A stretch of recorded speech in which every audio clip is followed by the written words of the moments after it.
We say, Gloria in excelsis Deo. All praise be to thee, O Lord. Amen. I asked the Lord if I should give this lecture today, and the arm said yes, so here I am.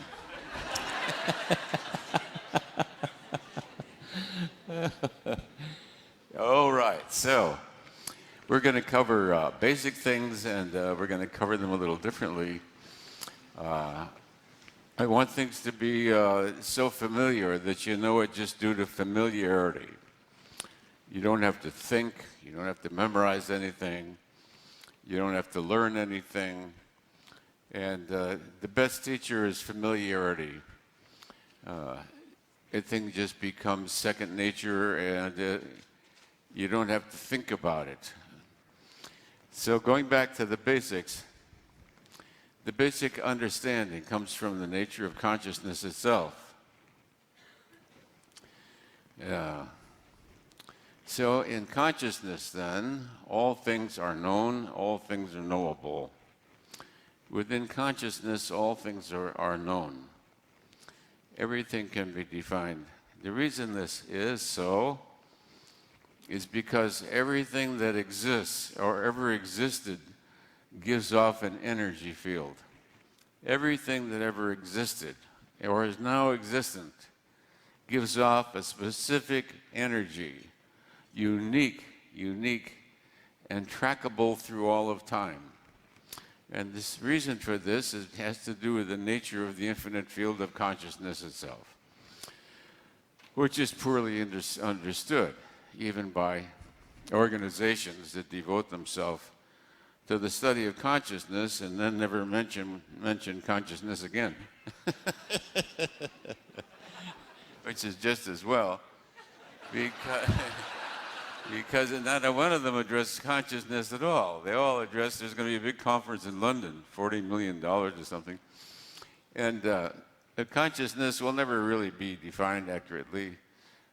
Because what goes on in these conferences has to do with mind. So the failure to differentiate mind, which is content, from consciousness, which is context, accounts for the failure of anything. All these attempts at science and consciousness and theology and all don't make progress. The infinite field of consciousness, then, includes all that has ever been, is, or could be. Everything leads a trackable track within the infinite field of consciousness, which itself is timeless and non-local. Within the field of consciousness, then, all time is now, and everywhere is here. Everywhere is right here. Into my fingertip, anything anywhere in the universe can be calibrated. Why is that? Because the tip of my finger is everywhere. There is no beginning, no end. And the thing that people have difficulty with is that consciousness is nonlinear. It does not traverse time. It doesn't go from here to there.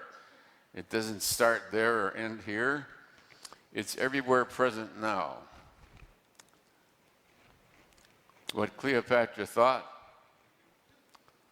did, what she calibrated at, is as knowable now as it was at the time of Cleopatra, because between then and now there is no time in a nonlinear universe. Beyond time or dimension, all places are here, all time is now. Is that simple enough? Everybody got that?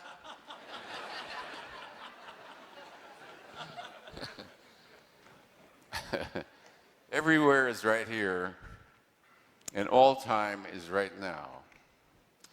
Because otherwise, having distance and time would be linear.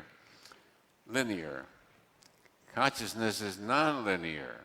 So, consciousness is the infinite context. Yeah, that's simple. Everybody knows that here. Everybody already knows that here.